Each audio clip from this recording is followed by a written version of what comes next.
Thunder cracked over the city as Haley Morgan balanced 3 glasses of whiskey on her tray. The club was packed tonight, bodies pressed against polished marble, expensive perfume mixing with cigar smoke. She moved through the crowd carefully, focusing on each step because her vision kept blurring at the edges. 3 days. That was how long it had been since she'd eaten a real meal. The paycheck she got on Friday disappeared into a pharmacy 2 blocks from her apartment, paying for medication she couldn't afford to skip. The pills kept her functional. The hunger made everything else harder. Table 7 needs refills, Marcus called from behind the bar. Haley nodded without looking at him. Table 7.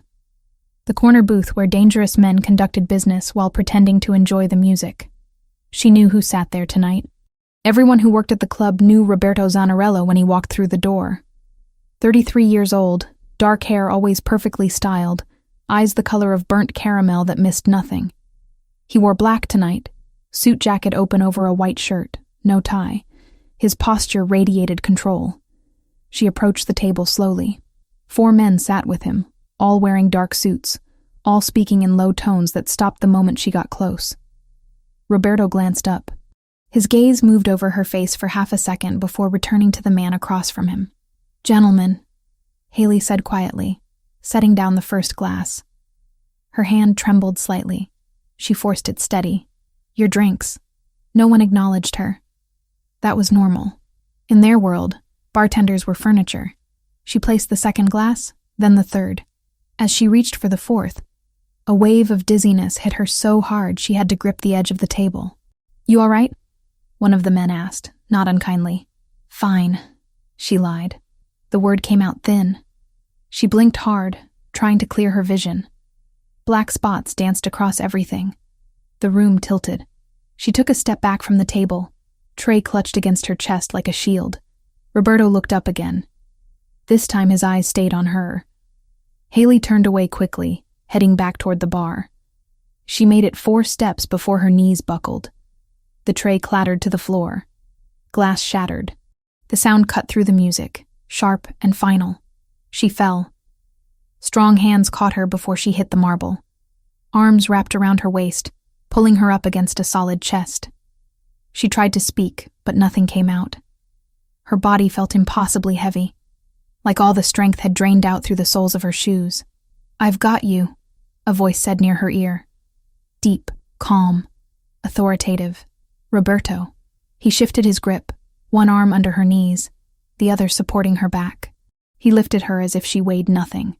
Through the fog in her head, Haley felt him tense. She was too light. She knew that.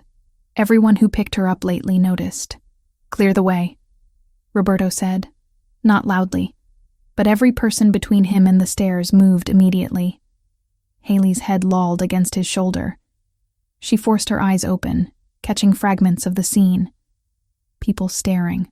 Marcus behind the bar with his phone out, probably calling an ambulance. The security guard near the door looking uncertain. "No ambulance," Roberto said without looking at anyone. "I'm handling this." He carried her up the stairs to the second floor where management offices lined a quiet hallway. The private spaces where deals happened away from cameras and crowds.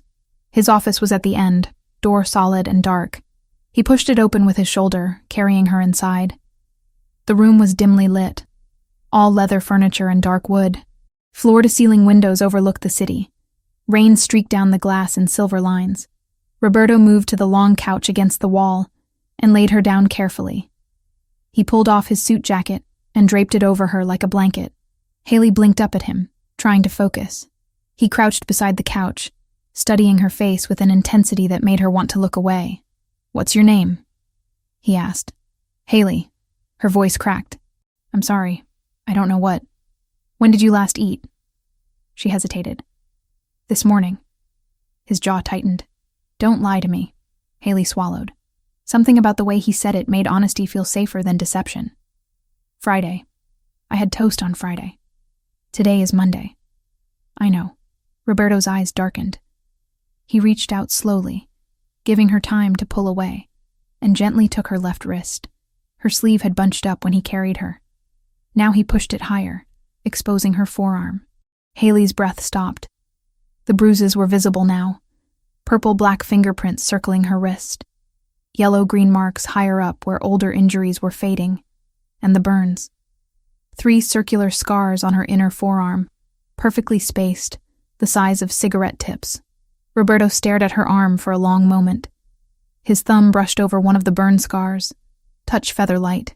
When he looked up at her again, his expression was completely unreadable. "Who did this to you?" It wasn't a question. It was a command. Haley tried to pull her arm back, but his grip tightened just enough to keep her still. Not painful, just firm. "It's nothing," she whispered. "It's fine." "This is not fine. You don't understand." "Then explain it to me." She couldn't. How could she explain Derek to someone like Roberto Zanarello? How could she make him understand the slow way violence crept into a relationship, the way fear became normal, the way leaving felt more dangerous than staying? "I need to go back to work," she said instead, trying to sit up. Roberto placed one hand on her shoulder, gently pressing her back down. "You're not going anywhere until I get answers. You can't just—" "I can." His voice dropped lower. "And I am." Haley's throat tightened. She looked away from him, focusing on the windows. The city lights blurred through the rain. She'd lived in New York for 2 years and never felt more trapped than she did right now, lying on a Mafia boss's couch with her secrets exposed. "I have a doctor coming," Roberto said, standing. He walked to his desk and picked up his phone, typing something quickly. "He'll check you over." "I don't need a doctor. You collapsed from malnutrition." He didn't look up from his phone. "You need a doctor. I can't afford. I'm paying." Haley pushed herself up on her elbows, despite the dizziness. "I don't want your money." That made him look at her. Really look at her. He set the phone down and crossed his arms, leaning back against the desk. "What do you want? To disappear? To rewind 8 months and never meet Derek? To stop being so tired all the time? To go home?" She said finally. "Where's home?" She didn't answer. Roberto studied her for another long moment, then walked back to the couch. This time he sat on the coffee table directly in front of her, close enough that their knees almost touched. He leaned forward, elbows on his thighs, hands clasped. "I'm going to ask you something," he said quietly. "And I need you to understand that I already know the answer. I just need to hear you say it." Haley's pulse quickened. "Are you safe where you're living?" The question hung in the air between them. Outside, thunder rolled across the sky. The rain intensified, drumming against the windows. "Yes," Haley whispered. Roberto's expression didn't change. "Try again." Her eyes burned. She looked down at her hands, at the bruises circling her wrists like ugly bracelets. "It's complicated." "It's not. You don't know anything about my life." "I know someone is hurting you," Roberto said, voice still quiet but edged with something sharp. "I know you're starving yourself to afford medication. I know you're covering bruises with long sleeves in August. I know you flinched when I reached for you." Haley felt something crack inside her chest, not breaking, just fracturing enough to let the truth leak out. "His name is Derek," she heard herself say. "We've been together 8 months. Roberto waited. "He wasn't always like this. In the beginning, he was just intense, protective. I thought it was romantic." She laughed, bitter and hollow. "Stupid, right?" "Not stupid," Roberto said. "Manipulated." The word settled over her like a weight. Manipulated. Not weak, not stupid. Manipulated. "When did it start?" Roberto asked. 3 months in. Small things first, checking my phone, wanting to know where I was. Then he started getting angry when I talked to other guys. Then he started getting angry about everything. She pulled her sleeves down, covering the evidence. Last month he started using cigarettes. Roberto's hands curled into fists. He didn't move otherwise, but Haley saw the violence coiled beneath his stillness. "You tried to leave," he said. "Twice. The first time he found me at my friend's apartment and dragged me back. The second time," her voice broke, "he has videos of me. Bad videos. He said if I leave again, he'll send them to everyone I know."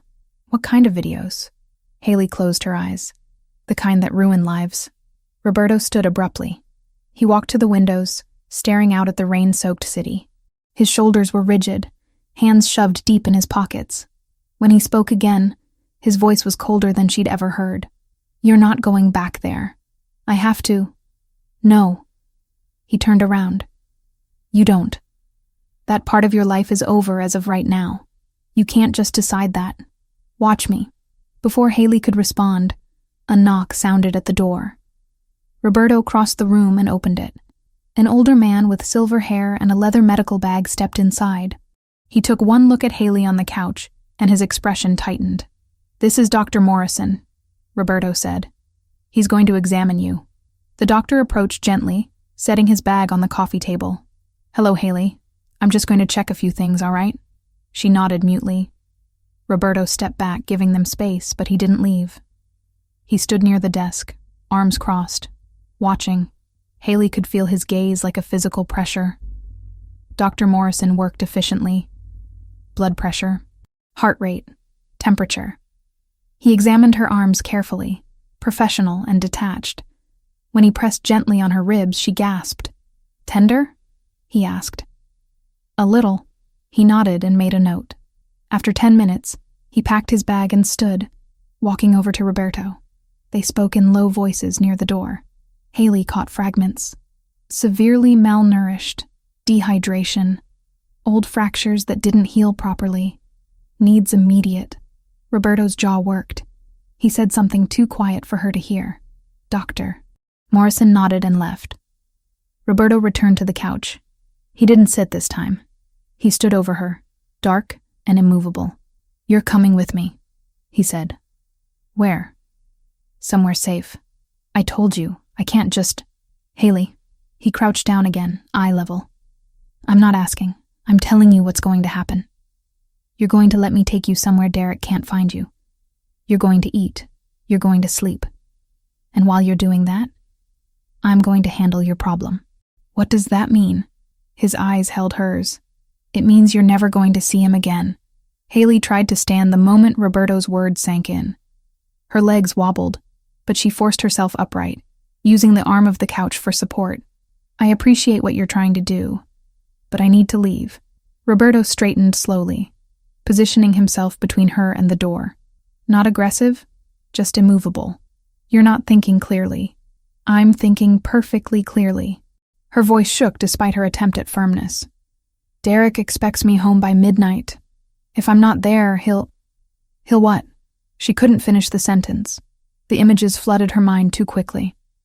Derek's face when he was angry, the way he checked her phone records, the time he locked her in the bathroom for 6 hours because she smiled at a delivery driver. "You don't understand how he is," Haley said desperately. "If he thinks I told someone, if he even suspects, I don't care what he suspects." Roberto's tone was flat, absolute. "You're not going back to him. You can't just kidnap me. I'm not kidnapping you. I'm protecting you. That's not your job." Something flickered across Roberto's face. "It is now." Haley moved toward the door anyway, testing him. She made it 2 steps before he shifted position, blocking her path without touching her. His presence alone was enough to stop her momentum. "Move," she said, hating how small her voice sounded.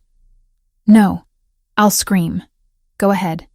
This entire building belongs to me." Haley stared at him, frustration mixing with fear, mixing with something else she couldn't name. This man was a stranger. A dangerous stranger who ran an organization she didn't want to think too hard about. But he'd caught her when she fell. He'd called a doctor. He'd looked at her bruises with an expression that suggested he wanted to burn the world down. "Why do you care?" The question came out raw. Roberto's jaw tightened. "Because I've seen what happens when no one does." Before she could respond, he walked back to his desk and picked up his phone. He made a call, speaking in rapid Italian. Haley caught maybe 1 word in 10. When he hung up, he turned back to her. "My doctor will be back in 20 minutes. While we wait, you're going to sit down before you fall down again." "I'm fine standing." "You're swaying." She hated that he was right. Her knees felt like water. She lowered herself back onto the couch, pulling his jacket tighter around her shoulders. It smelled like expensive cologne, and something warmer, more subtle. Cedar, maybe. Roberto walked to a small bar cart in the corner and poured water into a glass. He brought it to her without comment. Haley took it, suddenly aware of how dry her throat was. She drank half of it before forcing herself to slow down. "When's the last time you had water?" Roberto asked, watching her. "This morning." He didn't call her a liar this time, but his expression said he didn't believe her. He sat in the leather chair across from the couch, leaning back, studying her like she was a puzzle he needed to solve. "Tell me about the phone," he said after a moment. Haley glanced down at her purse, where the outline of her cracked phone was visible through the fabric.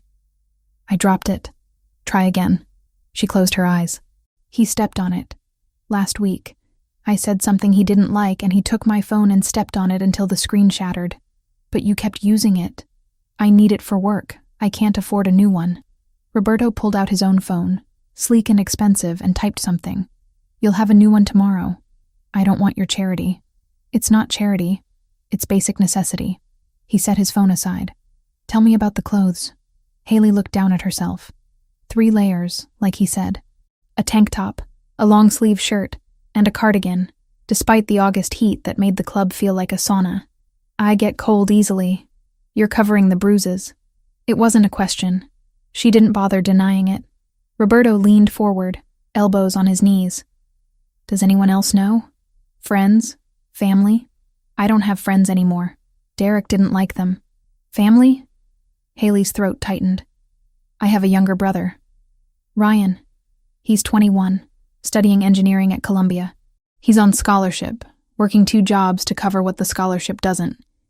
He can't know about any of this. Why not?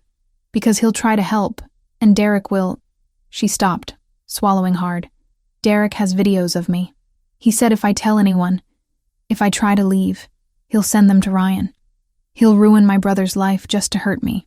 Roberto's expression went dangerously still. "What kind of videos?" Haley forced herself to meet his eyes.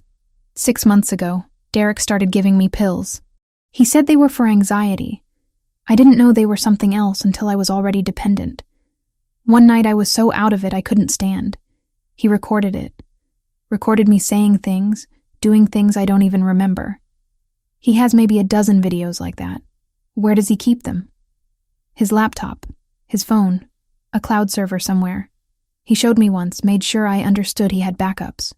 Roberto stood abruptly and walked back to the windows. He stood there for a long time, hands in his pockets, shoulders rigid. When he spoke, his voice was so controlled it was almost frightening. "Here's what's going to happen. In a few minutes, 2 of my men are going to arrive. You're going to go with them to an apartment I own. It's secure. No one knows about it except people I trust completely. You'll stay there while I deal with Derek. You can't just—" "I can." He turned around. "And I will. This isn't negotiable, Haley. He'll know I'm gone. He'll release the videos. He won't have time." The certainty in his voice made her breath catch. "What are you going to do to him?" "Nothing he doesn't deserve." That's not an answer. Roberto crossed the room and crouched in front of her again, close enough that she could see the flecks of gold in his dark eyes. "Do you want to know the truth?" She nodded, even though part of her didn't. "I'm going to find him. I'm going to recover every single one of those videos. And I'm going to make absolutely certain he never touches you again. That's all you need to know. And if you can't find all the videos, I will. But if you can't—" "Haley." He reached out slowly and took her hand. His palm was warm, calloused. "I don't fail at things that matter. And this matters." She wanted to argue. Wanted to tell him this was insane, that she couldn't just abandon her entire life because a stranger told her to. But the truth was, her life had stopped being hers months ago. Derek owned every hour of her day, every dollar she earned, every breath she took. Maybe letting go was the only way to survive. "What about my job?" she asked, voice breaking. "You're not going back there either. I'll handle it. My apartment, my things. My men will get whatever you need. You just have to tell them where and what. Derek lives with me. He'll be there." "Good." Roberto's expression was carved from stone. "That'll make it easier." A knock sounded at the door. Roberto stood and opened it. 2 men entered, both broad-shouldered and alert. They looked at Haley with carefully neutral expressions. "This is Luca and Vincent," Roberto said. "They're going to take you somewhere safe." Haley stood on shaking legs. "I don't know if I can do this." "You can." Roberto picked up his jacket from where it had fallen and draped it back over her shoulders. "And you will. Because the alternative is going back to him, and that's not happening." She looked up at him. This dangerous man who'd decided to save her for reasons she didn't understand. "Why are you doing this?" His jaw worked. For a moment she thought he wouldn't answer. Then he said quietly, "Because someone should have done it for my sister. And no one did." The words hit her like a physical blow. Before she could ask what he meant, he turned to Luca. "Take her to the Parkside apartment. Stay with her. No one goes in or out without my approval." "Yes, boss." Roberto looked back at Haley. "Go with them. I'll check on you tomorrow." "What if Derek finds me?" "He won't. I promise you, Haley. He won't." She wanted to believe him. Desperately wanted to believe that someone could actually protect her. Luca stepped forward, offering his arm like a gentleman. Haley took it, still clutching Roberto's jacket around her shoulders. As they walked toward the door, she looked back. Roberto stood in the center of his office, hands clenched at his sides, watching her leave with an expression that suggested he was already planning violence. And for the first time in 8 months, Haley felt something other than fear. She felt hope. 14 days felt like 14 years. Haley sat on the edge of the bed in the Parkside apartment, staring at the white walls that had become her entire world. The space was modern and sterile, all clean lines and empty surfaces. A prison made of safety. The first 5 nights she hadn't slept at all. She'd sat in the corner of the bedroom with her back against the wall, watching the door, waiting for Derek to kick it open. Every sound in the hallway made her flinch. Every car door slamming outside sent her heart racing. By the 3rd day, Luca had stopped trying to convince her to rest. But Derek never came. Roberto did. Every morning at 9, like clockwork, he arrived with food. The first time, he'd brought soup and bread from an Italian restaurant. Haley had stared at it like it might be poisoned. "You need to eat," he'd said, setting the containers on the small kitchen table. "I'm not hungry. You're starving." She turned away from him, arms wrapped around herself. Roberto had stood there for a full minute before leaving the food and walking out without another word. The next morning he came back with scrambled eggs and fruit. She didn't touch those either. He left them on the counter and departed. On the 4th day, he brought pancakes. Haley had been standing at the window, looking down at the street below, when the smell hit her. Sweet and buttery, and so achingly normal, it made her chest hurt. "They're from a diner 3 blocks over," Roberto had said quietly. "The owner is from Sicily. She makes them the way my grandmother used to." Haley had eaten half of one after he left. By the 5th day, she was eating whatever he brought.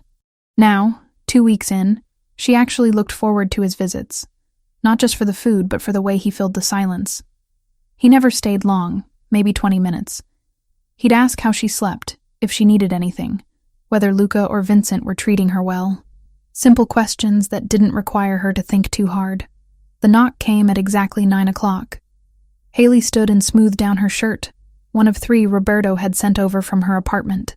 Luca had retrieved her things while Derek was at work. She tried not to think about what would happen when Derek noticed her clothes were gone. She opened the door. Roberto stood in the hallway holding a paper bag and 2 coffee cups. He looked tired, she realized. Dark circles under his eyes, hair not quite as perfectly styled as usual. His white shirt had wrinkles near the collar. "Morning," he said. "Good morning." He stepped inside and she closed the door behind him. They'd developed a routine. He set the food on the table while she got plates from the cabinet. Today it was croissants and some kind of pastry she didn't recognize. "Sfogliatelle," Roberto said, noticing her looking. "Ricotta filling. Try it." She sat across from him and pulled one of the pastries toward her. The first bite was sweet and rich, layers of crispy dough giving way to creamy cheese. Despite everything, she almost smiled. Roberto watched her eat for a moment before speaking.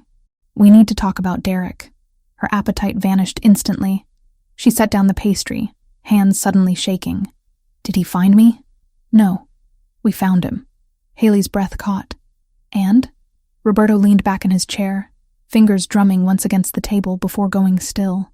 "He's been at your apartment every day. going through your things, looking for clues about where you went. My men have been watching him. The videos. That's the complicated part. Roberto's jaw tightened. He has multiple backups. His laptop, his phone, and at least 3 different cloud servers. We've identified 2 of them. The third is proving difficult to track. Panic clawed up Haley's throat. So he could still release them. He could still send them to Ryan. He could, but he won't. How do you know? Because he thinks you left the state. Haley stared at him. What? Roberto pulled out his phone and showed her a screenshot. A bus ticket purchased in her name. Destination Miami. Departing the night she disappeared. My men planted evidence. Bought the ticket with cash at the terminal. Made sure the security footage would show someone matching your description buying it. Created email trails suggesting you were planning to run.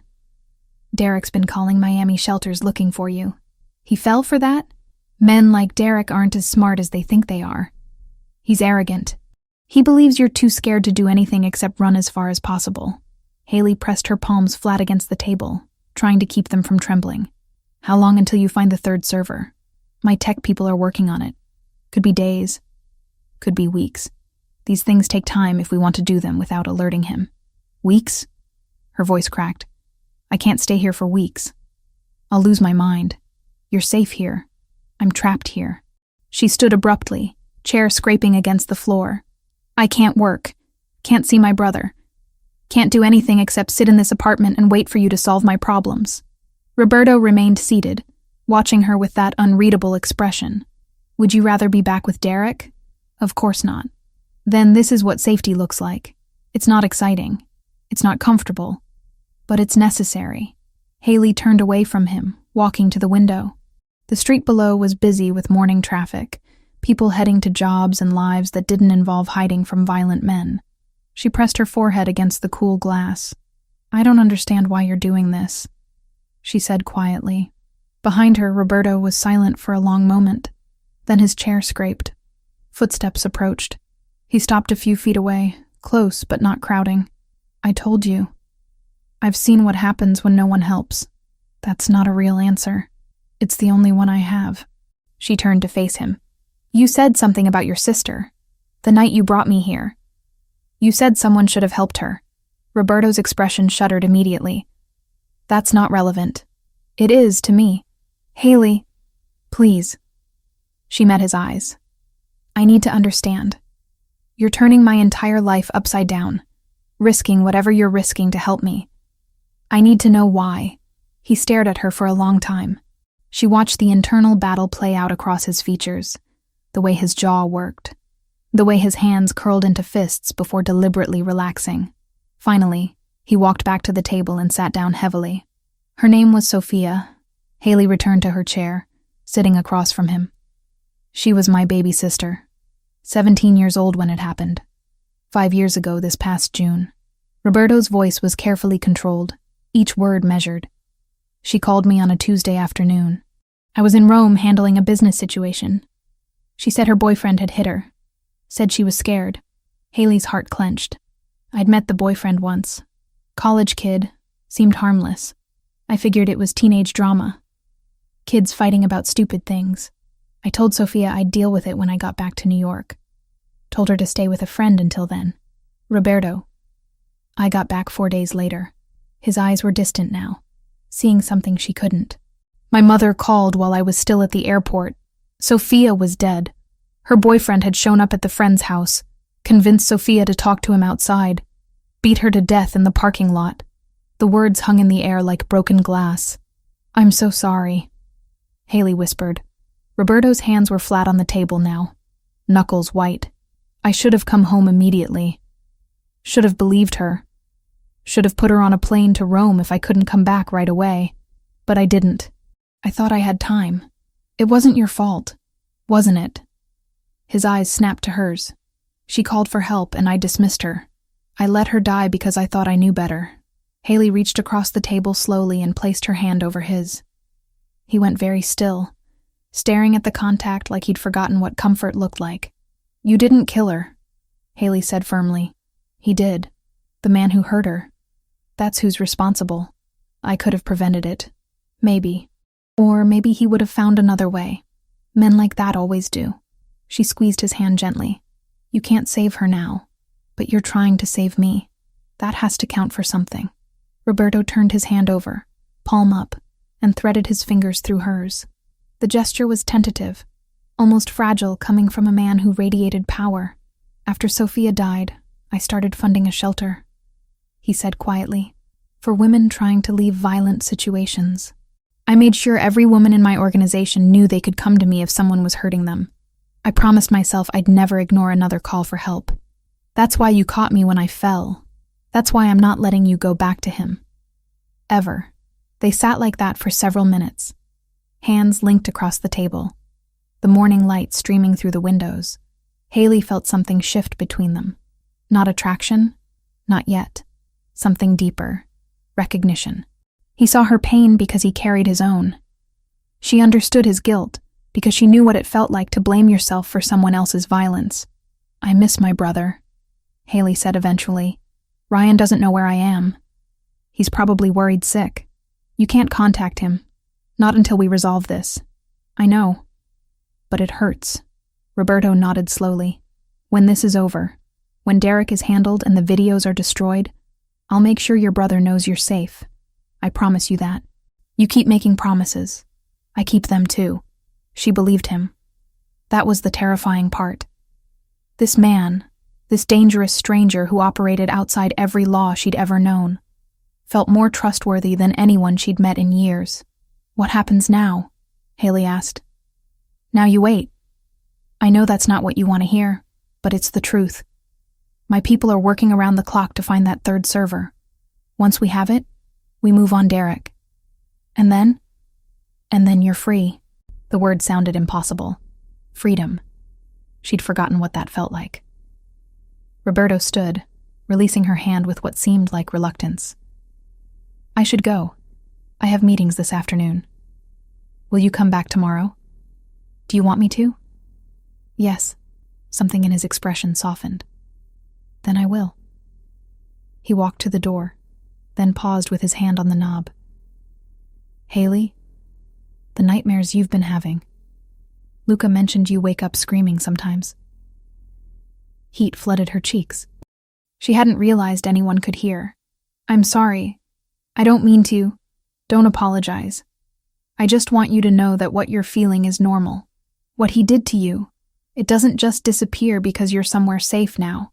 It takes time to heal. How much time? Roberto's smile was sad. I'll let you know when I figure it out. After he left, Haley sat at the table for a long time, staring at the half-eaten pastries.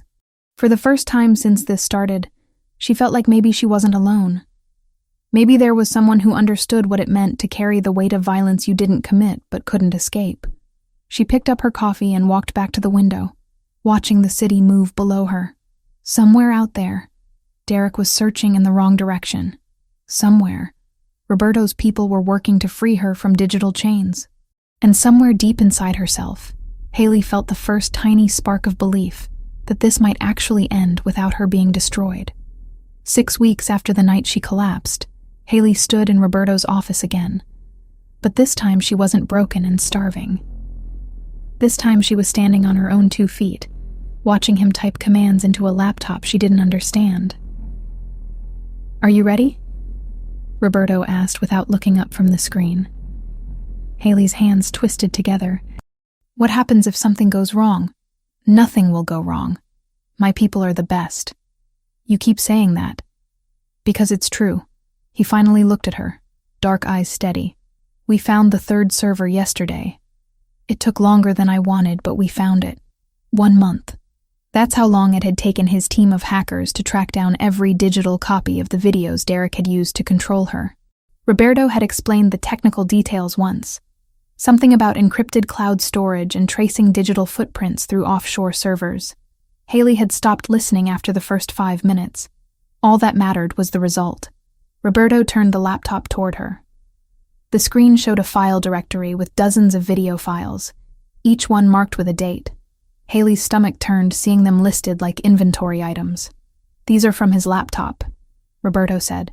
We accessed it remotely 3 days ago while he was at work. Watch. He clicked a command. One by one, the files began disappearing. Not moved to a trash folder. Completely erased. The data overwritten with random code that made recovery impossible. His phone, Roberto said, pulling up another window. The same process.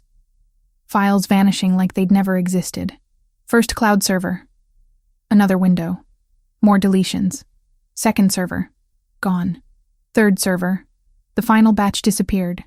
Haley watched the last file vanish from the screen and felt something inside her chest crack open. Not breaking. Releasing. She pressed both hands over her mouth as tears spilled down her cheeks. They're gone, Roberto said quietly. Every copy. Every backup. Every fragment. I had 3 different tech specialists verify it. Derek has nothing. The sob that escaped her was part relief, part disbelief. She'd spent 8 months believing those videos would haunt her forever, that Derek would always have power over her. And now, in the span of 60 seconds, that power had been erased. Roberto stood and walked around the desk. He didn't touch her, just stood close, giving her space to break down without being alone. How much did this cost you? Haley asked through her tears. It doesn't matter. Roberto, please. I need to know. He hesitated, then sighed. $50,000. Her knees went weak. 50,000. Specialized hackers don't work cheap, particularly when the job requires complete discretion and 0 digital footprint. Haley wiped at her face with shaking hands. I'll pay you back. I don't know how long it'll take, but I swear I'll... No, I can't just accept... Haley. His voice was firm. You're not paying me back. This isn't a loan. It's a problem that needed solving. That's not fair to you. I don't care about fair. I care about you being free. She looked up at him. This man who'd spent a fortune to save someone he barely knew. What about Derek? Does he know the videos are gone? Not yet. But he will. Roberto walked back to his desk and picked up a folder, handing it to her. This is what happens to Derek. Haley opened it. Inside were police documents, arrest records, and what looked like a court docket. She scanned the pages, trying to make sense of the legal language. He was arrested 4 days ago, Roberto explained. Possession of controlled substances with intent to distribute. 3 illegal firearms found in his apartment. And it turns out Derek violated parole from a previous conviction I discovered during our research. You planted the drugs, Haley said. It wasn't a question. Roberto's expression didn't change. I didn't say that. You didn't deny it either. Do you want me to deny it? Haley stared at the arrest record. Derek's mugshot showed him looking furious and bewildered. How long will he be in prison? His lawyer is trying to negotiate, but with the parole violation and the quantity of drugs involved, minimum 8 years, likely closer to 12. 12 years. Derek would be in his 40s when he got out. She'd be in her late 30s, living a completely different life. The relief was so intense it made her dizzy. He can't hurt me anymore, she whispered. No, he can't. Haley closed the folder and set it on the desk, hands still trembling. I don't know how to thank you. You don't need to thank me. You need to figure out what comes next. What do you mean? Roberto leaned against the desk, arms crossed. You can't go back to the club. Too many people there know your connection to Derek. And you need real work, something that pays better than making drinks for entitled businessmen. I don't have any other skills. That's not true. You managed that apartment I put you in, kept it organized, tracked what supplies you needed, made lists. Luca said you were meticulous about everything. That's just basic. It's more than basic. Roberto pulled out his phone and scrolled through something. I own a restaurant. Italian place in Midtown, legitimate business, no connection to anything else I do. They need someone to manage inventory, handle supplier orders, track costs. $4,500 a month plus health insurance. Haley's mouth fell open. That's 3 times what I made at the club. The club was paying you poverty wages. This is what the job actually pays. I don't know anything about restaurant management. You'll learn. My manager will train you. The question is whether you want it. Did she want it?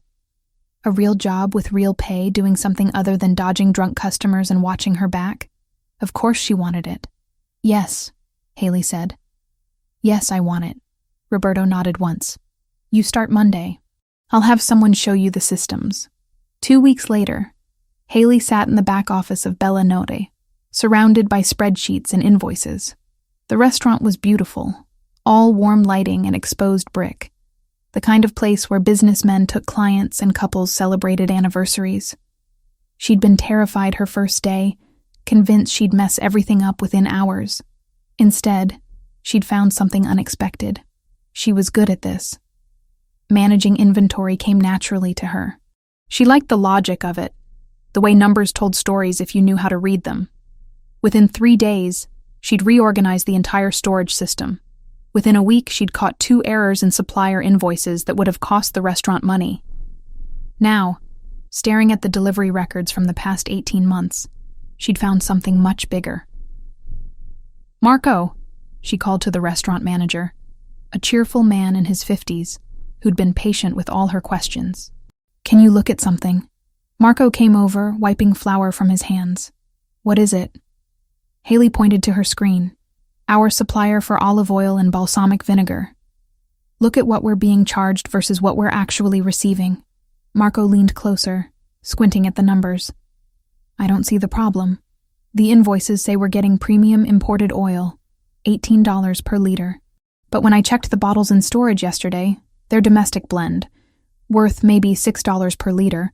Someone's been substituting cheap product and pocketing the difference." Marco's eyes widened. "For how long?" 18 months. I calculated the total. We've overpaid by nearly $40,000. Madonna. Marco pulled out his phone. "I need to call Roberto." 20 minutes later, Roberto walked through the restaurant's front door. Haley met him in the office, where she'd laid out all her evidence. Spreadsheets, photos of the actual products, invoices highlighted in 3 different colors. Roberto studied everything in silence for several minutes. When he finally looked up, there was something like pride in his expression. "You found this in 2 weeks? I noticed the discrepancy last week, but I wanted to be sure before I said anything.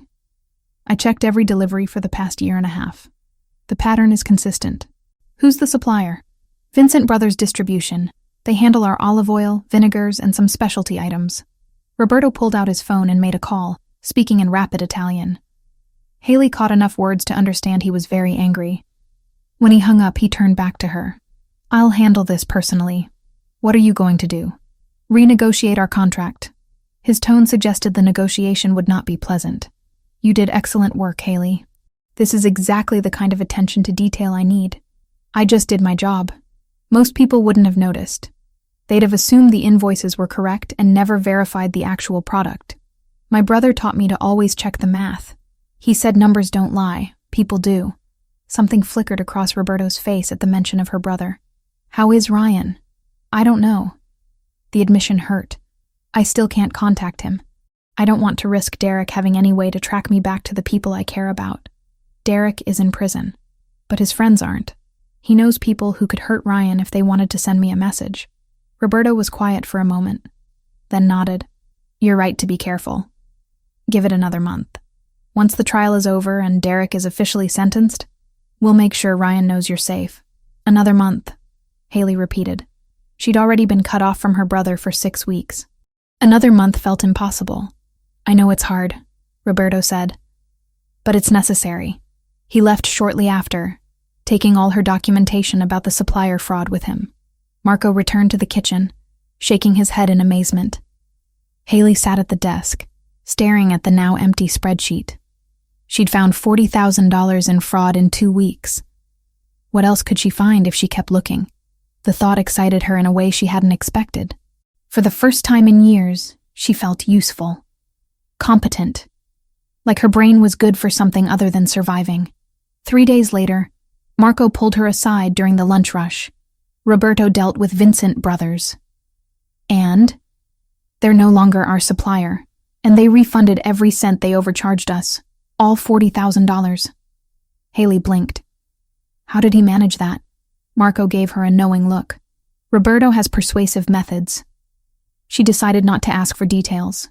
Some things were better left unknown. That evening, as she was closing up the office, her phone rang. Roberto's name appeared on the screen.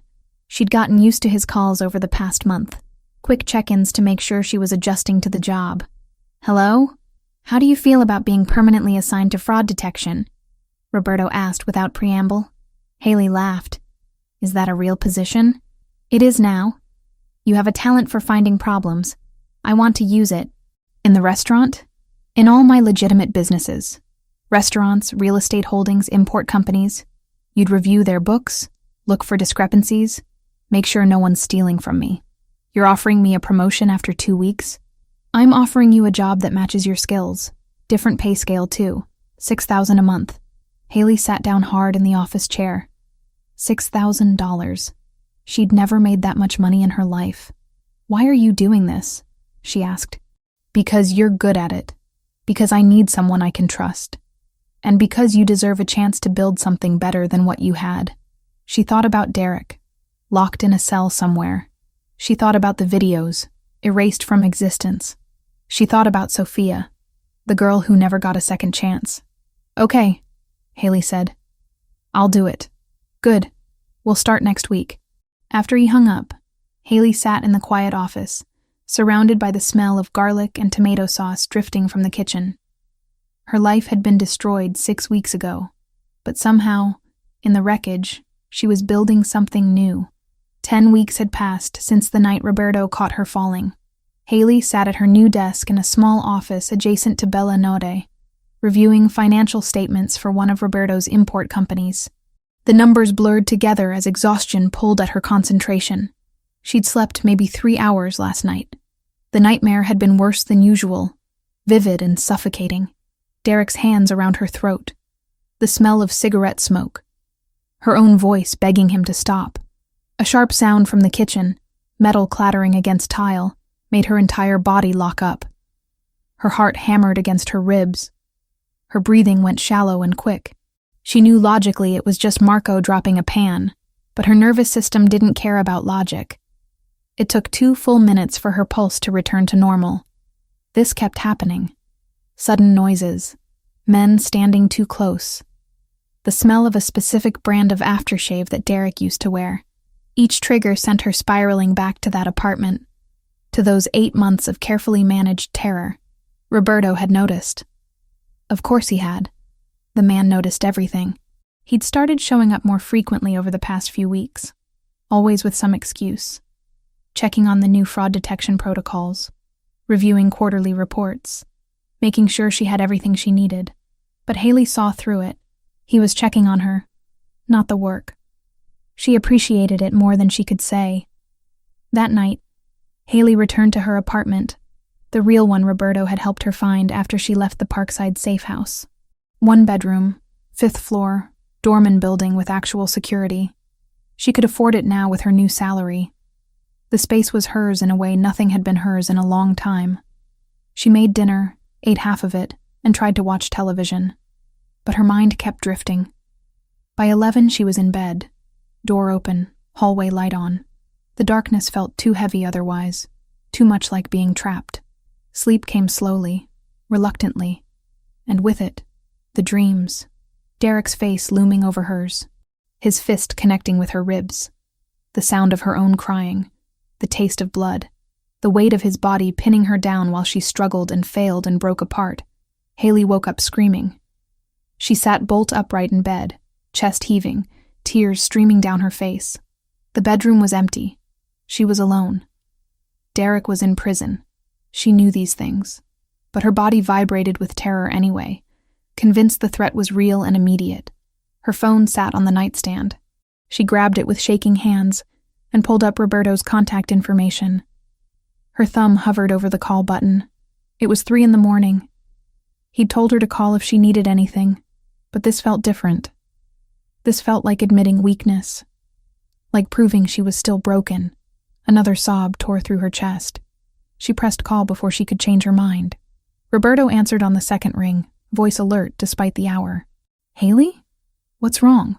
I'm sorry, she managed through tears. I'm sorry, I shouldn't have called, Where are you? Home. My apartment. I'm fine. I just had a nightmare and I can't. Lock your door. I'm on my way. Roberto, you don't have to.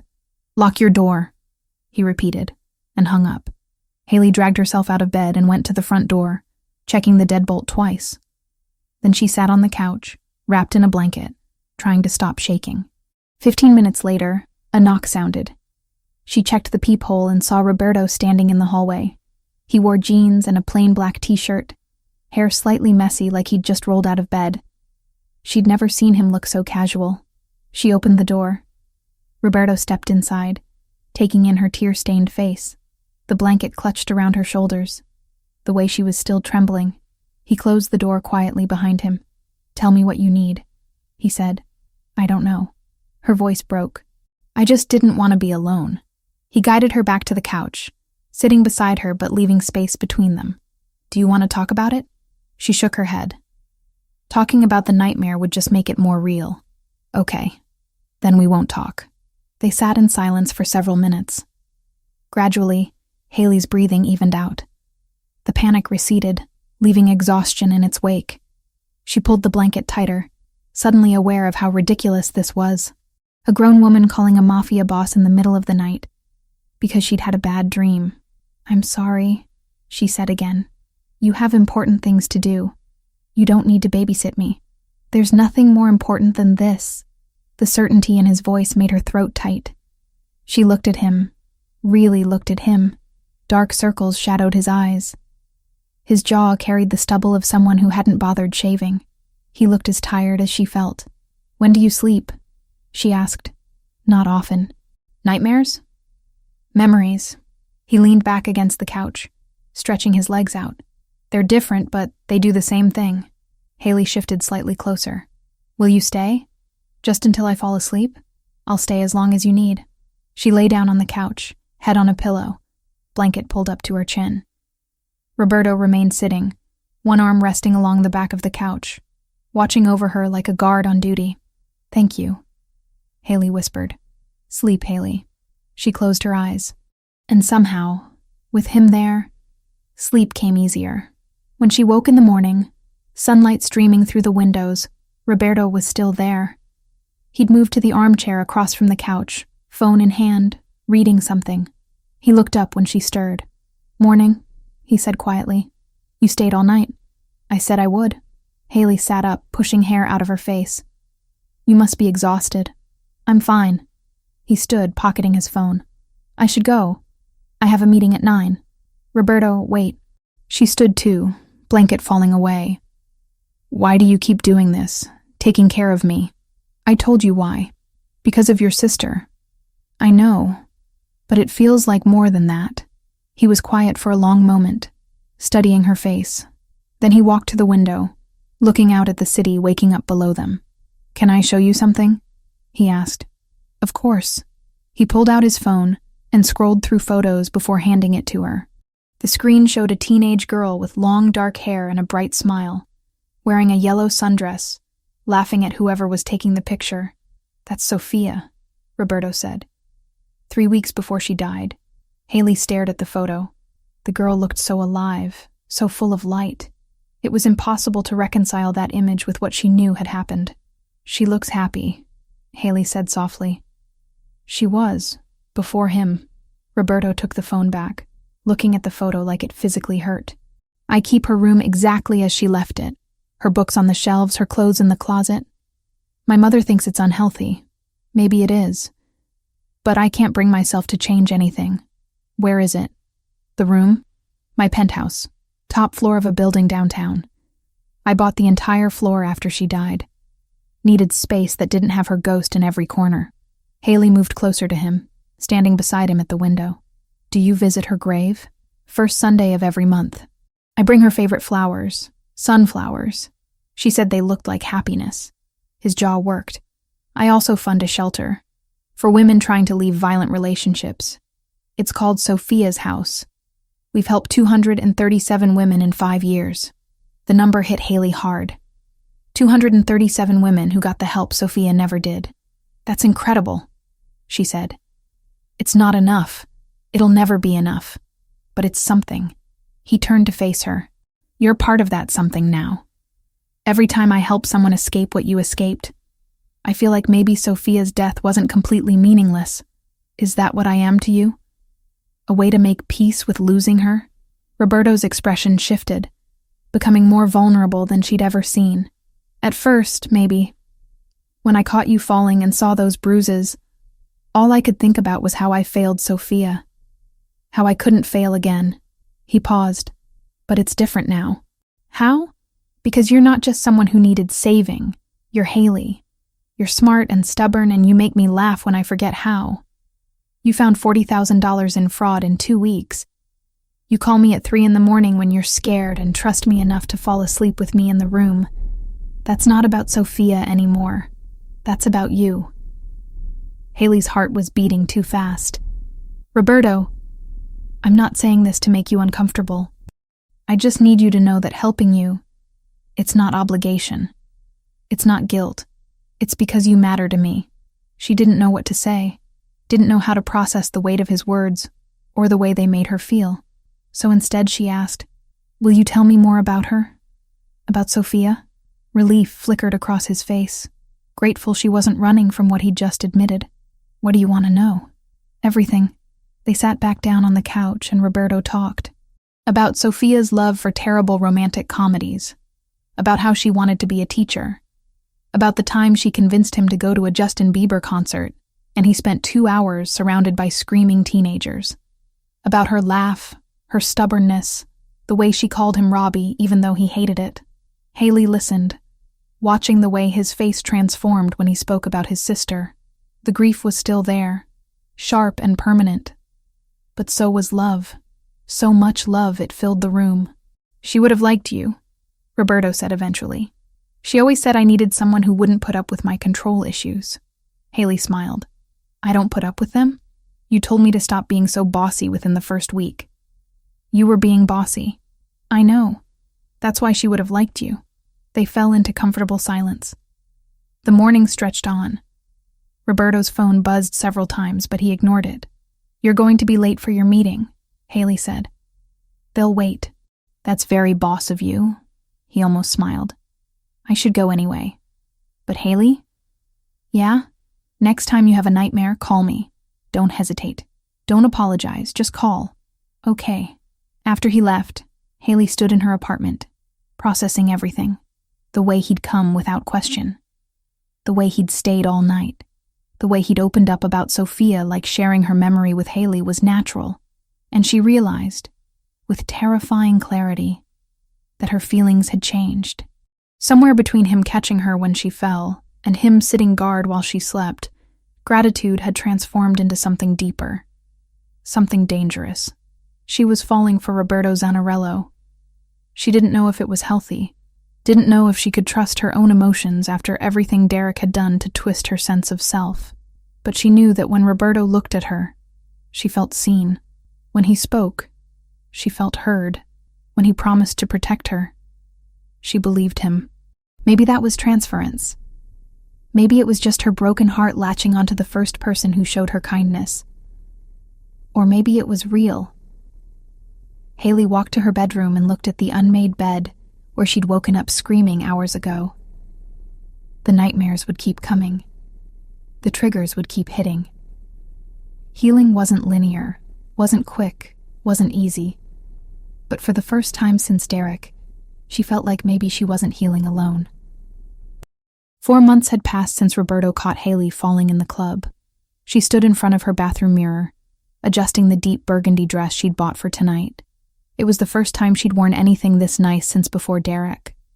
The fabric hugged her body in ways that made her both nervous and proud. Roberto was taking her to dinner. Not to discuss work or check on her recovery. An actual dinner at one of the upscale restaurants his associates frequented. He'd been careful when he asked, making it clear she could say no without consequences. She'd said yes immediately. The past month had shifted things between them. After the night he stayed through her nightmare, he'd started coming by her apartment more frequently. Sometimes with food, sometimes just to sit and talk. They'd fallen into an easy rhythm that felt natural, comfortable. She'd catch herself watching him when he wasn't looking, noticing the way his eyes crinkled when he actually laughed, the way his shoulders relaxed around her in ways they never did anywhere else. A knock at her door made her jump slightly. She grabbed her purse and opened it to find Roberto standing in the hallway, wearing a charcoal suit that probably cost more than her monthly rent. His dark eyes swept over her, lingering on the dress before meeting her gaze. "You look beautiful," he said simply. Heat crept up her neck. "Thank you. You clean up well yourself." The corner of his mouth lifted. "I try." The restaurant was called Palazzo, all marble columns and crystal chandeliers. A hostess led them to a private table near the back where they could see the entire room but maintain some privacy. Roberto held out her chair before sitting across from her. Haley picked up the menu, and her eyes widened at the prices. Appetizers started at $45. "Order whatever you want," Roberto said, not looking at his own menu. "I already know what I'm getting." "The veal?" "How did you know?"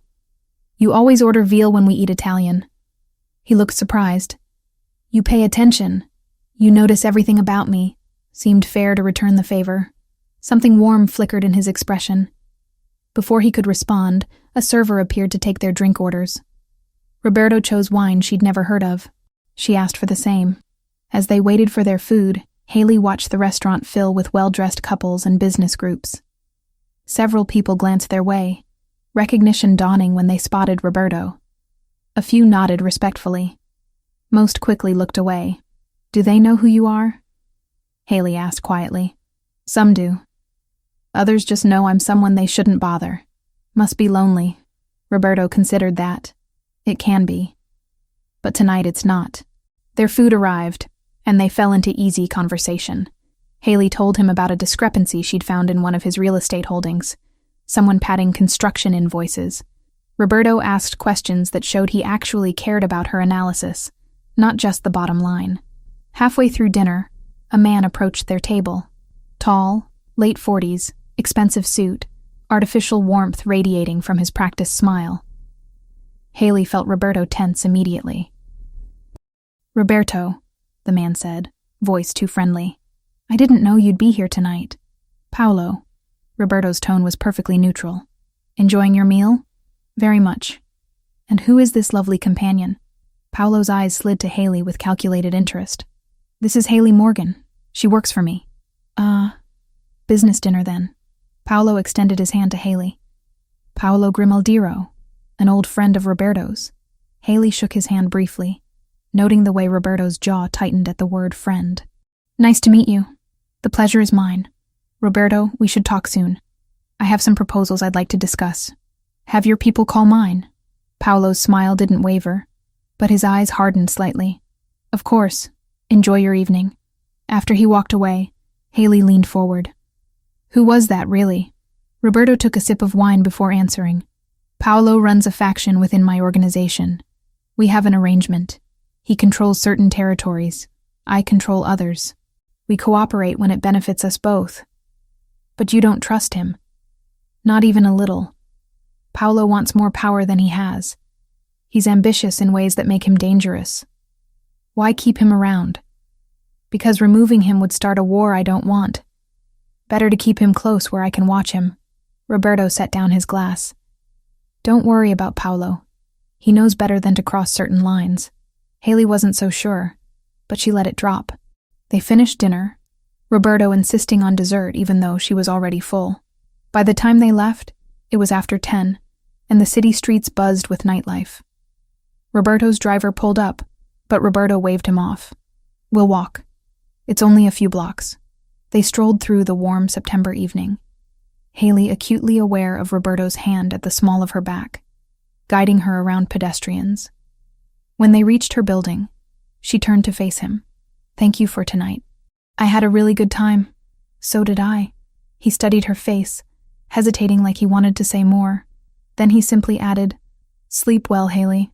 She watched him walk back to where his car waited, something warm and uncertain settling in her chest. 2 nights later, Haley was closing Bella Notte alone. Marco had left early for a family emergency, and the evening staff had already gone. She was in the back office, finishing inventory counts, when she heard the rear delivery door open. Her first thought was that Marco had forgotten something. She stood, walking toward the kitchen. "Marco, did you—" 3 men stood just inside the door. Not employees, not customers. They wore dark clothes, faces hard, posture radiating threat. Haley's blood went cold. Her hand moved instinctively toward her phone in her pocket. "Don't," one of them said, stepping forward. He was broad-shouldered, late 30s, with a scar running through his left eyebrow. "We just want to talk." "The restaurant is closed." Her voice came out steadier than she felt. "You need to leave. We're not here for food."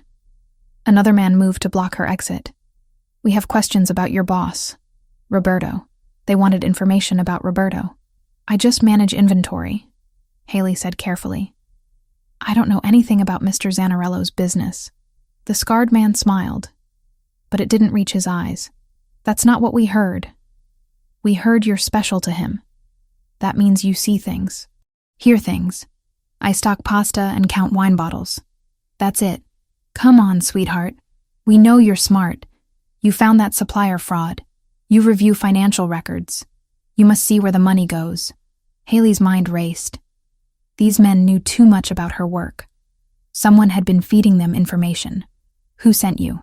Someone who wants to know about Zanarello's offshore accounts, his federal contacts, the judges he's paying. Little details like that. "I don't know anything about that." The scarred man's expression hardened. He moved closer, crowding her space. "I think you do." Haley stepped back, bumping into a steel prep table. "I'm telling you the truth. I don't have access to that information." "Then maybe we need to persuade you to ask for it." His hand shot out, gripping her upper arm hard enough to hurt. The world tilted.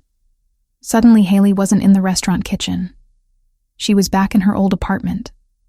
Derek's fingers digging into her arm, bruising, controlling, his voice in her ear telling her she was worthless. The smell of his cologne, the sound of her own begging. She couldn't breathe, couldn't move, every muscle locked up as panic flooded her system. "Hey," the scarred man shook her slightly. "You listening?" She wasn't. She was drowning in memory, trapped in a body that wouldn't obey her commands to run or fight or scream. Then the front door of the restaurant burst open. Roberto's voice cut through the kitchen like a blade. "Let her go." And the three men turned. Roberto stood in the doorway with 4 of his own men behind him, all of them radiating lethal intent. His eyes found Haley, took in the hand gripping her arm, the terror on her face. His expression went absolutely murderous. "This is a misunderstanding," the scarred man said, releasing Haley and stepping back with hands raised. "We were just asking questions. In my restaurant. After hours. With your hands on her." Roberto's voice was deadly quiet. "That's not a misunderstanding. That's a declaration." One of the other men shifted nervously. "Paolo just wanted—" "I don't care what Paolo wanted." Roberto moved into the kitchen, his men spreading out behind him. The space suddenly felt too small, too charged. "You tell Paolo that if he ever sends anyone near her again, there won't be negotiation.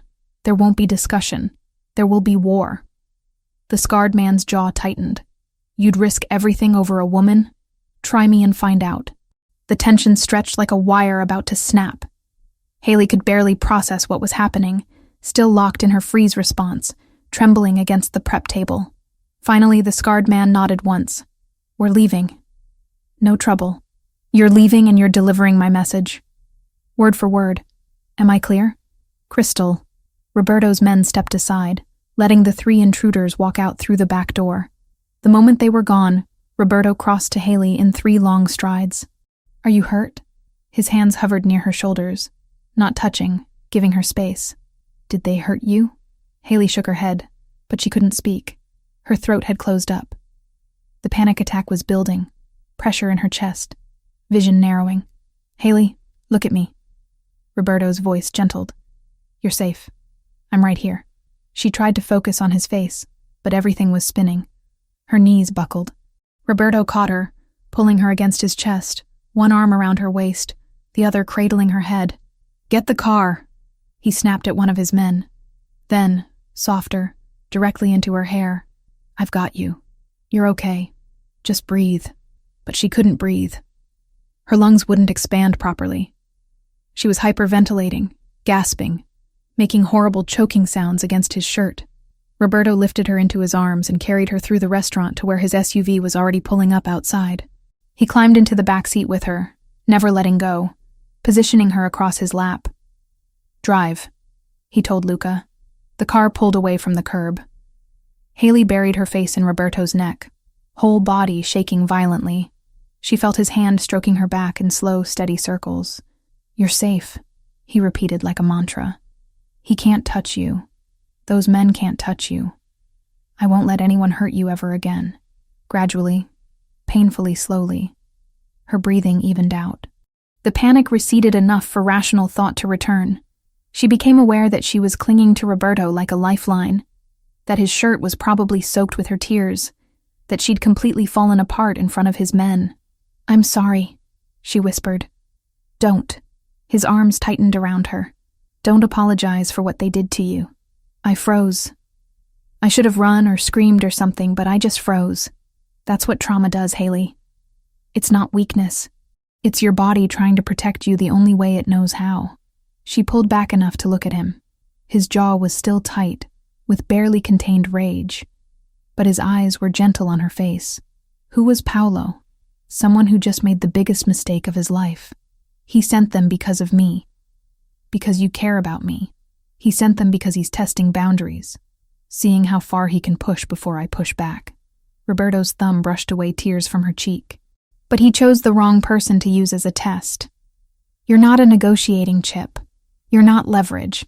And anyone who treats you that way will learn exactly how far I'm willing to go. Haley rested her forehead against his shoulder, exhausted. "I don't want you starting a war because of me. Then Paolo shouldn't have touched you." The finality in his tone left no room for argument. They drove in silence for several minutes, before Haley realized they weren't heading to her apartment. "Where are we going?" "My place." "You're not staying alone tonight." She should have argued. Should have insisted she was fine. But the truth was, she didn't want to be alone. Didn't want to go back to her empty apartment and relive what just happened in the restaurant. So she just nodded and let Roberto take her somewhere safe. Because for better or worse, that's what he'd become to her. The place where fear couldn't follow. Roberto's penthouse occupied the entire top floor of the building. Haley's new apartment was 3 floors below. Smaller but still more luxurious than anywhere she'd ever lived. Floor-to-ceiling windows overlooked the city, marble countertops in the kitchen, a bedroom larger than her entire previous apartment. "This is too much," she'd said when Roberto first showed her the space. "This is necessary," he'd replied. 24-hour security in the building, cameras on every floor, guards who know your face. "Paolo won't try anything here." That had been 3 days ago. Now Haley stood in her new kitchen, unpacking the last box of belongings, when a knock sounded at her door.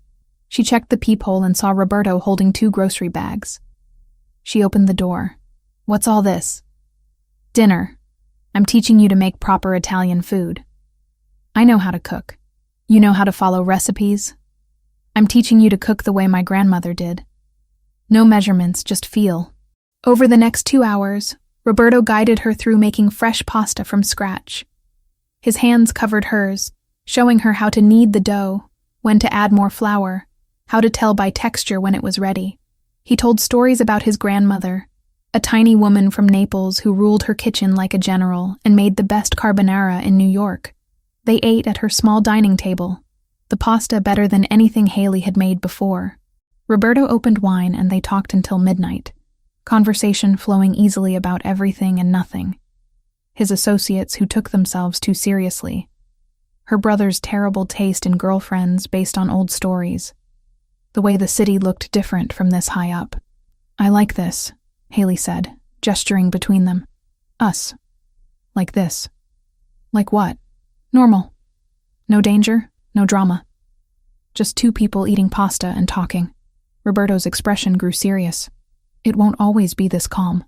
My world doesn't allow for much normal. I know, but maybe we can steal moments like this when it is."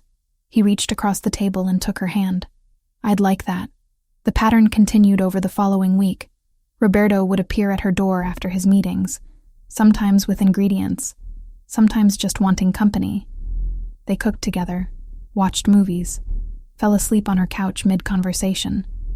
The proximity of living in the same building made everything easier, more natural. One evening, they made osso buco, the apartment filling with the rich smell of braised veal and wine. They worked side by side, Roberto chopping vegetables while Haley stirred the pot, their movements synchronized like they'd been doing this for years.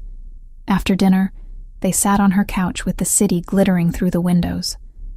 Roberto had shed his suit jacket, sleeves rolled up, looking more relaxed than she'd ever seen him. "Thank you," Haley said quietly, "for everything.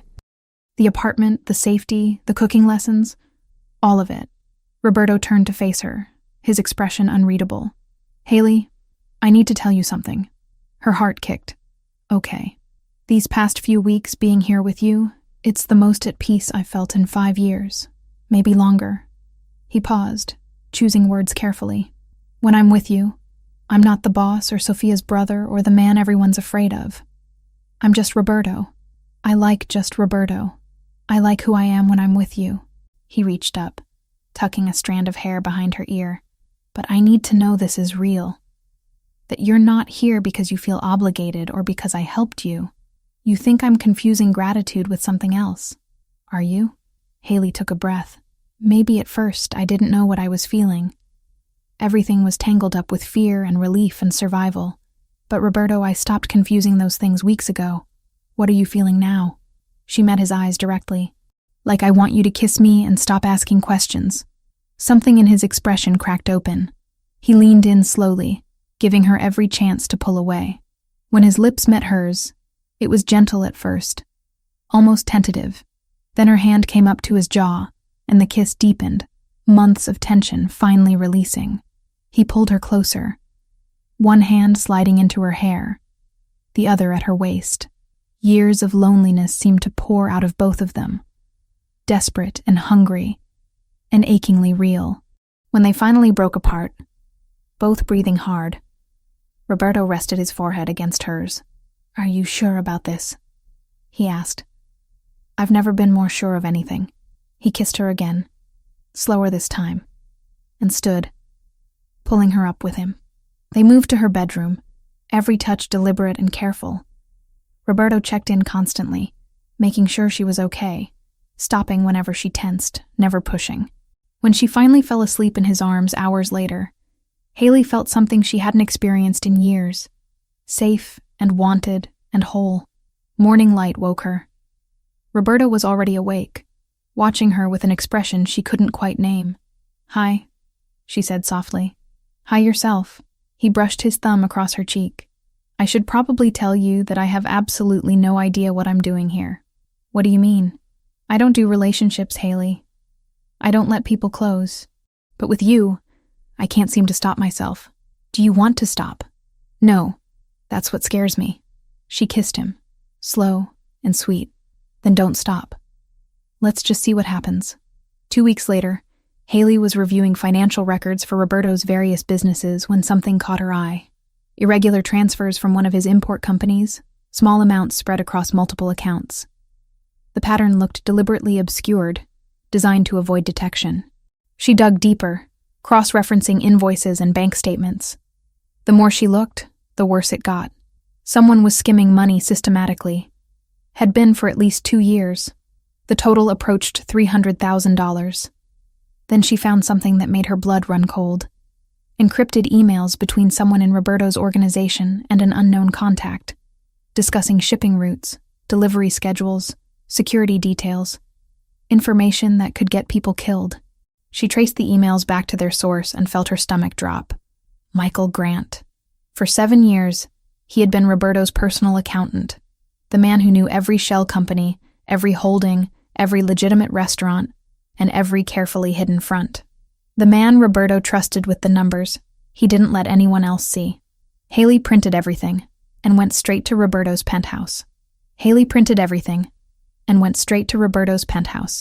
He answered the door in sweatpants and a t-shirt, clearly working from home. "Haley, what's wrong? We need to talk. Now." His expression shifted immediately to alert. He let her inside and closed the door. "What happened?" She spread the documents across his dining table. "Your accountant is stealing from you. $300,000 over 2 years, maybe more. But that's not the worst part." Roberto picked up one of the papers, scanning it quickly. His jaw tightened. "He's selling information to the Russians," Haley continued. "Transport routes, security details, Everything they'd need to hit your operations. I found emails going back 6 months. Roberto's knuckles went white gripping the paper. Michael's been with me since I took over the organization. I trusted him completely. I'm sorry.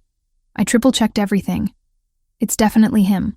Roberto pulled out his phone and made a call, speaking rapidly in Italian. When he hung up, his expression was carved from stone. He's being brought here now. I need you to go back to your apartment. Roberto, please, I don't want you here for this. She recognized that tone. Not a request. She gathered her documents and left, but her chest ached watching the betrayal settle over his features. An hour later, Roberto called her. Come back up. She found him pacing his living room, Michael Grant sitting in a chair with 2 of Roberto's men standing behind him. The accountant looked terrified, but defiant. Tell her what you told me, Roberto said, voice dangerously quiet. Michael's eyes darted to Haley. I have insurance. A complete dossier on every illegal thing Roberto's done for the past 10 years. Names, dates, locations, financial records, even things about Sophia. Roberto moved so fast Haley barely saw it. 1 second he was across the room, the next his hand was around Michael's throat, lifting him partially out of the chair. Don't say her name, Roberto growled. Boss, Luca warned from the doorway. Roberto released Michael with visible effort, stepping back. Where's the dossier? Safe location. If anything happens to me, if I don't check in every 72 hours, it goes automatically to the FBI, to the press, everywhere. Michael straightened his shirt. I want $2 million and safe passage out of the country. Then I disappear and the dossier stays buried. You think I'm going to pay you for betraying me? I think you don't have a choice. The room went silent. Haley watched Roberto struggle with rage and calculation, the impossible position Michael had put him in. Pay the traitor or risk losing everything he'd built. Get out of my sight, Roberto finally said. You have 48 hours to provide account numbers. After that, we negotiate terms.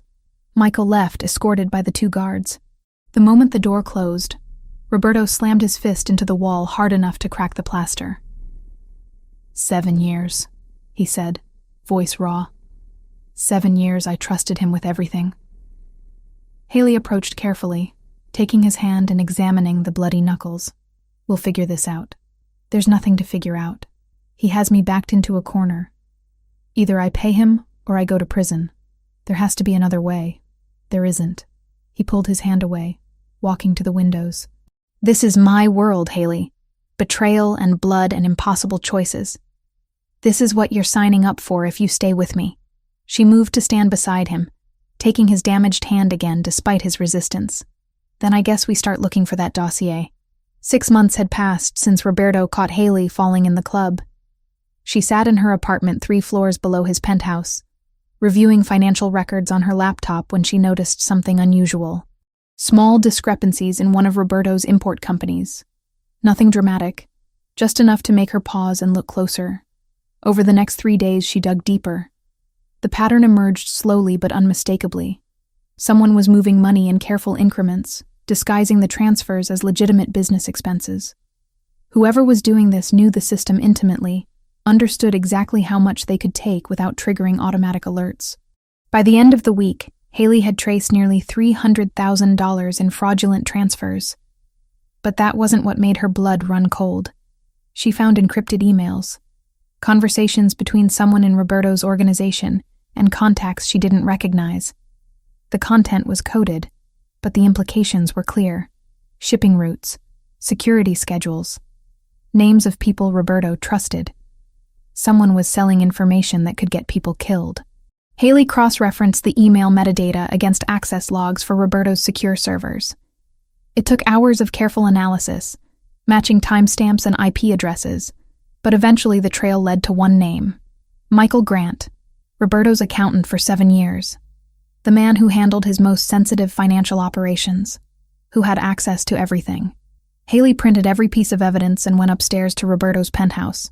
He answered the door wearing sweatpants and a white t-shirt, clearly working from home. His expression shifted the moment he saw her face.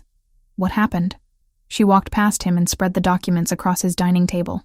Your accountant is stealing from you. $300,000 over the past 2 years. But that's not the worst part.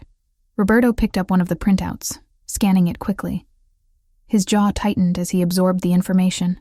"He's selling information," Haley continued, pointing to the highlighted emails. "To the Russians. Transport schedules, security details, financial records. Everything they'd need to hit your operations hard." Roberto's hands curled into fists, crushing the paper he was holding. "Michael has been with me since I took over.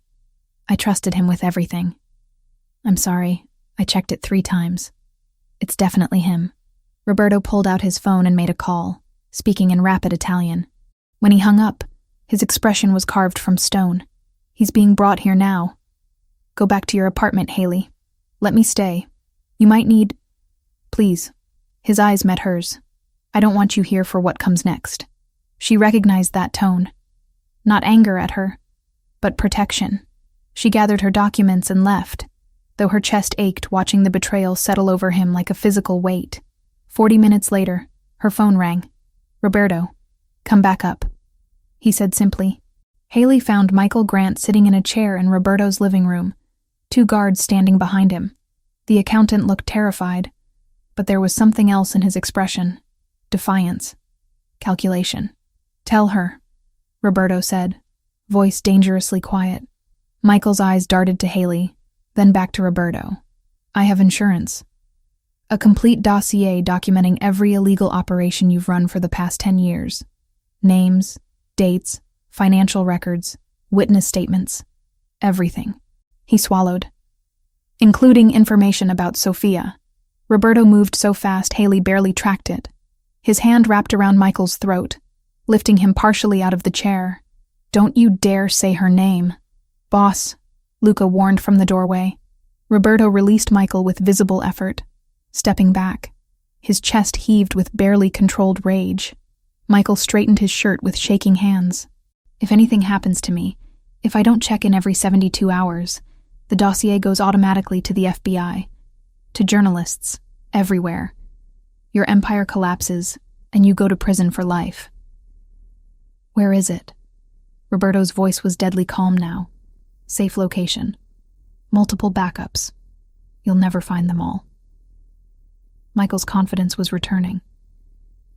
"I want $2 million and safe passage out of the country. Then the dossier stays buried and I disappear." The room went silent. Haley watched Roberto struggle with the impossible position Michael had created. Pay the traitor or risk losing everything. "Get out of my sight," Roberto finally said. "You have 48 hours to provide account details for the transfer." After Michael left with the guards, Roberto walked to the windows and slammed his fist into the wall hard enough to crack the plaster. Blood appeared on his knuckles. 7 years, he said, voice raw. "I trusted him with my life." Haley approached carefully, taking his damaged hand and examining it. "We'll figure this out." "There's nothing to figure out. He has me trapped. Either I pay him, or everything I've built gets destroyed. There has to be another way." "There isn't." He pulled away from her, pacing. "This is my world, Haley. Betrayal and impossible choices. This is what staying with me means." She let him pace for a moment, thinking. Then she said quietly, "What if we could find the dossier? He said there are multiple backups. We'd never get them all." "Maybe, but I might be able to find where he's storing them." She pulled out her phone, opening the files she'd been studying. Every time he sent those encrypted emails, he logged in from the same location outside the city, Atlantic City, always the same IP block. Roberto stopped pacing. "You think that's where he keeps the files?" "I think he's using someone there. Someone who doesn't know what they're really storing for him. Look at his spending." She pulled up bank records. Regular wire transfers to a woman named Laura Wells, casino dealer. No criminal record. No connection to you. I'd bet anything she has those files in her apartment without knowing what they are. Roberto studied the information, his tactical mind clearly working. If you're right, if we can recover those files before he checks in again, he loses all his leverage. Exactly. You wouldn't have to pay him anything. He looked at her for a long moment. "You're getting frighteningly good at thinking like someone in my world. I'm getting good at understanding how to protect what matters to me." That night, Roberto assembled a small team. Luca, a tech specialist named Ryan, and 2 others Haley didn't know well. They would drive to Atlantic City, locate Laura Wells, and recover the dossier. "I'm going with you," Haley said. "Absolutely not. Roberto, this could be a trap. Michael could have people waiting. I'm not putting you in that situation. Then what do you want me to do? Sit here and worry?" He pulled her close, pressing his forehead to hers. "Yes. Stay here where you're safe. Monitor the situation remotely with the tech team. If something goes wrong, you'll know immediately." She hated it, but she understood. Be careful. Always am. 3 hours later, Haley sat in Roberto's office with 2 of his tech people, watching multiple screens showing GPS tracking, audio feeds, and network access. Roberto's team had reached Atlantic City and located Laura Wells's apartment building. "Audio check." Luca's voice came through the speakers. "Clear," one of the tech guys responded. "We're monitoring everything."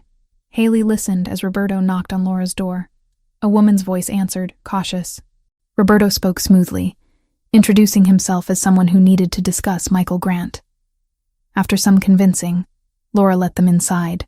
"I'm accessing her network now." Ryan's voice came through. "Found her laptop."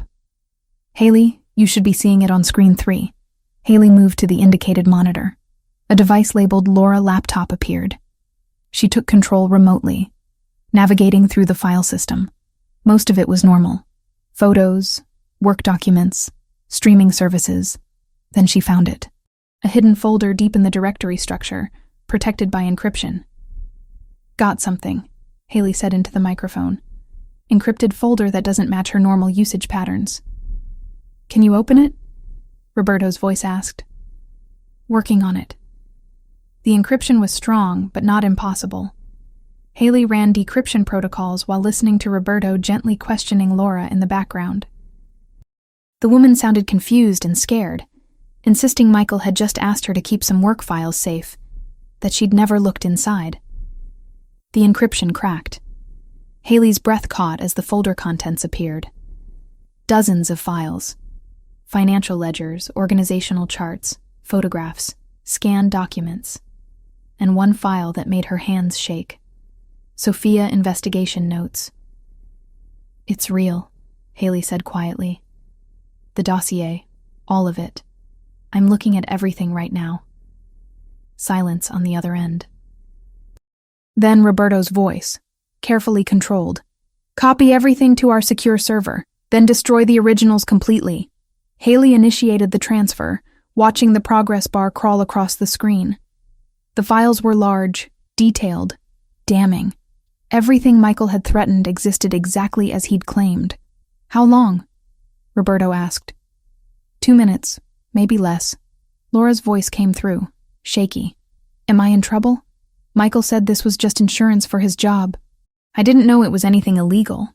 "You're not in trouble," Roberto said, his tone gentler than Haley expected. "But you need to forget this folder existed. If Michael contacts you, tell him your laptop crashed, and you had to get everything wiped.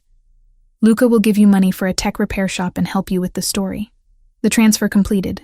Haley executed the destruction protocol, overwriting the original files multiple times with random data until they were completely unrecoverable. "Done," she said. "He has nothing now.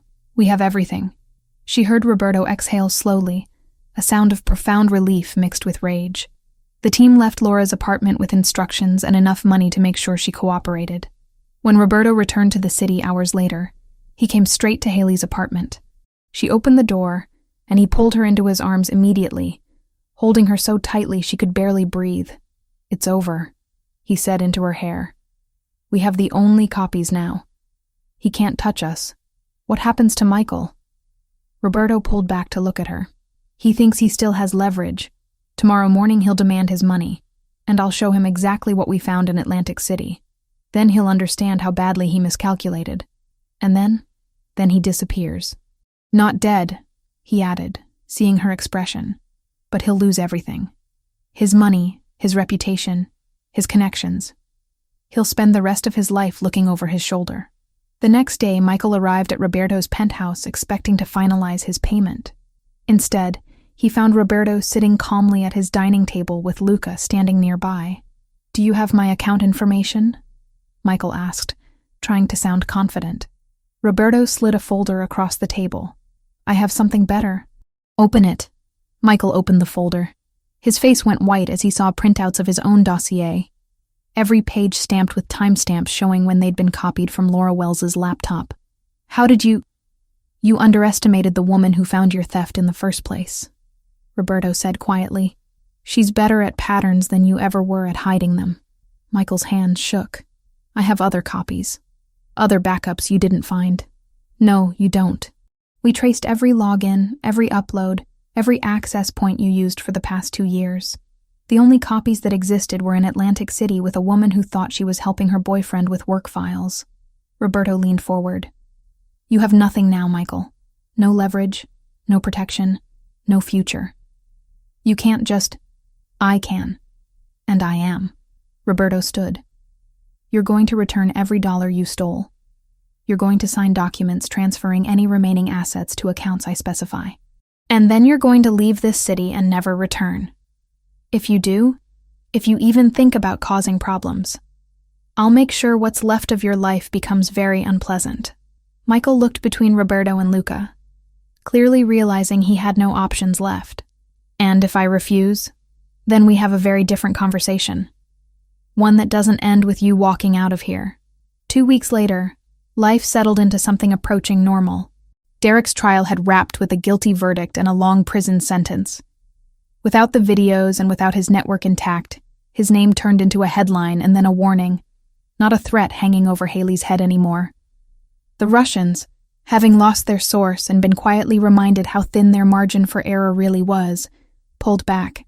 Michael Grant, relocated under conditions that left him with no access to Roberto's systems and no offshore kingdom to hide in, treated the loss of his secret empire like a permanent scar and a reason to be painfully cooperative. A week after the verdict, Haley stood on the corner across from a crowded coffee shop near Columbia University, fingers twisting the strap of her bag as students streamed past her. For the first time in months, she wasn't watching for Derek's shadow in every dark doorway. She was watching for one familiar face. Haley? She turned, and there he was. Ryan, thinner than she remembered and with deeper shadows under his eyes, but very much alive. For a second, neither of them moved. Then he dropped his backpack and hauled her into a desperate, bone-crushing hug. You were dead, he choked against her shoulder. I thought... You just disappeared. I thought I'm okay, she said, even though they both knew that wasn't entirely true. It's over. Derek's in prison. He can't hurt us anymore, and I am so sorry I couldn't tell you sooner. They sat inside by the window, while she told him as much of the truth as she could. The blackmail, the escape, Roberto, the safe house, the videos destroyed. Ryan listened with his hands wrapped around his coffee cup like it was the only solid thing in the room. So when I was helping Luca in Atlantic City, he said slowly, I was helping you too. You were saving me, she answered. Again. He huffed out a wet laugh. You really know how to pick dramatic life choices, sis. By the time they left, they had a plan. Regular calls, visits when it was safe, tuition and rent no longer a constant emergency. Roberto had already quietly taken care of the overdue bills and the scholarship committee's questions. All Ryan had to do was keep doing the one thing he'd always done, survive long enough to build something better. Haley and Roberto fell into comfortable rhythms. Mornings reviewing business operations together, evenings cooking in one of their kitchens, nights tangled together in sheets that smelled like home. One Sunday morning, Roberto drove them to the cemetery where Sophia was buried. Haley had been there before, but this time felt different, more permanent. She carried sunflowers, Sophia's favorite. They stood in front of the simple headstone together. Haley knelt and arranged the flowers carefully while Roberto stood with his hands in his pockets watching. Hi, Sophia, Haley said softly. I brought your brother. He's doing better lately. Less angry, more at peace. I like to think you'd approve. Roberto crouched beside her. I told her about you, he said quietly. About how you saved me from my own worst instincts. About how you make me want to be better than I am. Haley took his hand, threading their fingers together. They stayed like that for several minutes, the morning sun warming their backs. "Thank you for bringing me," Haley said as they walked back to the car. "Thank you for coming, for being someone I can bring here." That evening, back at Roberto's penthouse, he called Haley into his office. He stood by the safe, the large one built into the wall that held his most important documents. "I want to show you something," he said, opening it. Inside were stacks of papers, ledgers, and several small boxes. Roberto pulled out a brass key on a simple chain. "This opens this safe," he explained. "It also opens 2 others in secure locations. Everything I own of real value is accessible with this key." Haley's breath caught. "Why are you showing me this?" "Because I'm giving it to you." He placed the key in her palm, closing her fingers around it. "I updated my will last week. If anything happens to me, you inherit the legitimate businesses and this apartment. Luca gets controlling interest in the other operations. My mother is provided for. But you get the key to everything else. Roberto, I can't—" "You can, and you will." He cupped her face gently. "This isn't about money or property. It's about trust. You're the only person I trust completely with my future, with everything I've built, and everything I hope to build." Tears burned in her eyes. "You're giving me your whole life. I'm sharing it with you. There's a difference." She threw her arms around his neck, the key pressed between them. "I love you. I should have said it before now, but I love you." He pulled back just enough to look at her, his dark eyes intense. "I love you too. From the moment I caught you falling, I think some part of me knew you were going to change everything." They stood there in the quiet of his office, holding each other while the city glittered beyond the windows. The danger hadn't disappeared. Men like Paolo still existed in the shadows. Threats would always emerge in Roberto's world, but they'd face them together now. 2 people who'd found each other in the wreckage of their worst moments and built something worth protecting. Later that night, Haley stood on Roberto's balcony, the key hanging around her neck on its chain. Roberto joined her, wrapping his arms around her waist from behind. "Do you ever regret it?" she asked. "Saving me that night? Never. Best decision I ever made, even with all the complications, especially because of them. They proved we could survive anything together." He kissed her temple. "You walked into my life broken and afraid. You're leaving that version of yourself behind every single day. That's not weakness. That's the strongest thing I've ever witnessed." Haley turned in his arms, looking up at him. The man who'd caught her when she fell, who'd destroyed her demons, who'd given her not just safety, but a future worth living. "Then let's keep walking," she said. "Together. Wherever it leads." He kissed her, deep and certain, a promise sealed in the space between heartbeats. And in the city below, life moved forward, chaotic and dangerous, and beautiful. But up here, 6 months after a maid fainted in front of a Mafia boss, 2 people stood together and chose each other over and over again.